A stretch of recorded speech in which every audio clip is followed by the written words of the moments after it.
the United States. In the following months, several million people died or were hospitalized, hundreds of millions of people lost their jobs or income, and countless businesses and governments went physically or virtually bankrupt. As I write this preface in the fall of 2020, the global state of emergency caused by the first wave of COVID-19 has mostly receded, but a new wave of infections is putting the world once more on high alert. Countries around the world cautiously resumed social and economic life, but the economic recovery is very uneven. China was among the first major countries to end its lockdowns and reopen businesses, and is even expected to see economic growth over the full year 2020. In Geneva, New York, San Francisco, and Tokyo, our other permanent bases, by contrast, parts of public life have resumed also, but in a much more fragile way. And all around the world, many lives and livelihoods were lost. Billions were spent to keep people, businesses, and governments afloat. Existing social divisions deepened, and new ones emerged. By now, we have some distance from the initial crisis, and many of us, including myself, have come to realize the pandemic and its effects are deeply linked to problems we had already identified with the existing global economic system. This perspective brought me back to the discussion I had been having in February 2020 on the date of that fateful phone call from Beijing. Many of the analyses we had previously been working on were more true than ever. You will be able to learn about them in this book.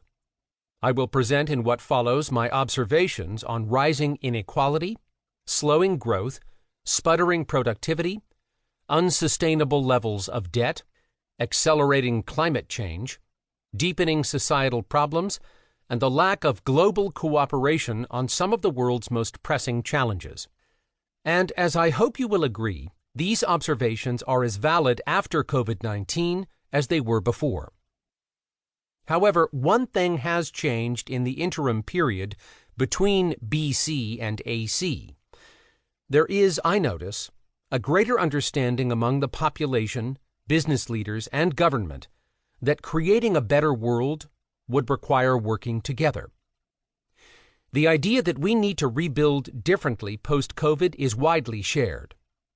The sudden and all-encompassing impact of COVID-19 made us understand, much more than the gradual effects of climate change or increasing inequality, that an economic system driven by selfish and short-term interests is not sustainable.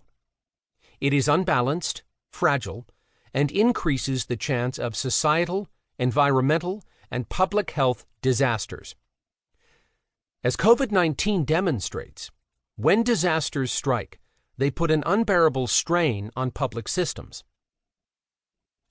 In this book, I will argue that we can't continue with an economic system driven by selfish values, such as short-term profit maximization, the avoidance of tax and regulation, or the externalizing of environmental harm.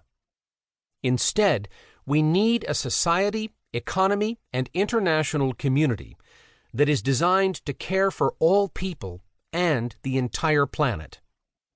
Concretely, from a system of shareholder capitalism, which prevailed in the West in the past 50 years, and a system of state capitalism that gained prominence in Asia and is centered on the primacy of the state, we should move to a system of stakeholder capitalism. That is the core message of this book. In what follows, I show how such a system can be built and why it is so necessary to do so now. Part 1, Chapters 1 through 4, provides an overview of global economic history since 1945, both in the West and Asia. It explores the major achievements and shortcomings of the economic system we live in, including increased economic growth, and also inequality, environmental degradation, and debts for future generations. It also looks at how societal trends, such as increased political polarization, are related to the state of the economy and our